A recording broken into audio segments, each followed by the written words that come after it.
চিরের ন্যায় দাঁড়িয়ে থাকবে। আল্লাহ তাআলা বললেন সুম্মাস্তাকামু তাতানাজ্জালু আলাইহিমুল মালাইকা, একদল মালাইকা ফেরেশতা এসে সুসংবাদ প্রদান করবে, অর্থাৎ সুসংবাদ দেওয়া হবে তাদের কাছে যে তোমরা চিন্তিত হয়ো না, আল্লাহ তাখাফু ওয়ালা তাহজানু, তোমরা ভীত হয়ো না, ভয় পেও না, ওয়া আবশিরু, তোমরা চিন্তিত হয়ো না, বিল জান্নাতিল্লাতি, তোমাদের জন্য চিরস্থায়ী সুখময় জান্নাত রয়েছে, তোমরা মরলেই সেই জান্নাতে চলে যাবে।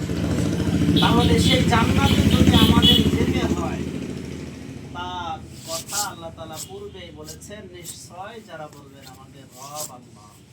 তাহলে এখন বলেন, আমরা রব আল্লাহ এই কথা কিন্তু আজকে স্বীকার করেনি, আমরা স্বীকার করেছি আল্লাহ তাআলা যেই দিন প্রত্যেক রূহকে সৃষ্টি করার পরেই আল্লাহ তাআলা বলেছিলেন আলাস্তু রাব্বুকুম, সেদিন আল্লাহ তাআলা প্রতিশ্রুতি আমাকে আপনাকে দিয়েই কি করে নিয়েছেন, এবং আল্লাহ বলেছেন যে তোমরা যদি কি আমাকে রব বলে এখন যেমন স্বীকারোক্তি দিয়েছো, মেনে নিয়েছো, এইভাবে এমন একটি সমাজ, এমন একটি জগতে তোমাদেরকে পাঠানো হবে, যেই জগতে যাওয়ার পরে তোমরা ওই দুনিয়ার নাজ নিয়ামত পাওয়ার পরে আমাকে ভুলে যাবে। তখন আমরা বলেছিলাম না, আমরা ভুলবো না। আল্লাহ বললেন যদি না ভুলো, আমাকে যদি মেনে নিতে পারো, মেনে চলো, তাহলে ওই জগৎ থেকে যখন আবার তোমাদেরকে আমি নিয়ে আসবো, তখন তোমাদের জন্য আমি রেখে দিয়েছি সুখময় জান্নাতের প্রতিশ্রুতি, এই জান্নাতে তোমাদেরকে ঢোকাবো।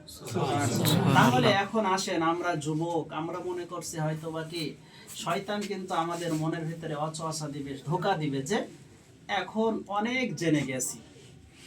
এক নাম্বার ধোঁকা দেবে যে কি তুমি অনেক জেনে গেছো, দুই নাম্বার কি তুমি পারবে না, এটা করতে পারবে না, এটা শিখতে পারবে না, এটা মানতে পারবে না। কিন্তু আল্লাহ তাআলা বলেন দুনিয়াতে আমি যত কাজ দিয়েছি আমার বান্দাদের জন্য শত কাজই কি আমি সহজ করে দিয়েছি।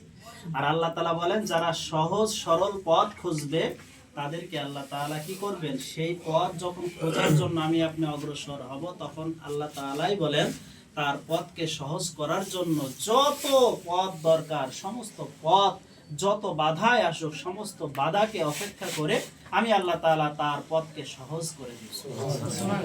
আল্লাহর রাসূল সদা সর্বদা শুধুমাত্র কেবলমাত্র যিনাকে ভরসা করতেন, তিনি কে? আওয়াজ দিয়ে বলেন আল্লাহ।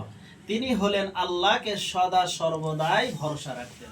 আমি আপনি কি সেই আল্লাহকে ভরসা করছি? আমি আপনি কতটুকু করছি? আজকে দেখেন আমরা এই যে আপনারা যুবক মানুষ, আল্লাহ তাআলা বলেন যে আল্লাহ রসুলও বলছেন যে বৃদ্ধ বয়সে ইবাদত করার থেকে 50 গুণ উত্তম, 50 গুণ বেশি সওয়াব আল্লাহ তাআলা দান করেন এই যুবক বয়সে। আমরা 4 খলিফার নাম শুনেছি না?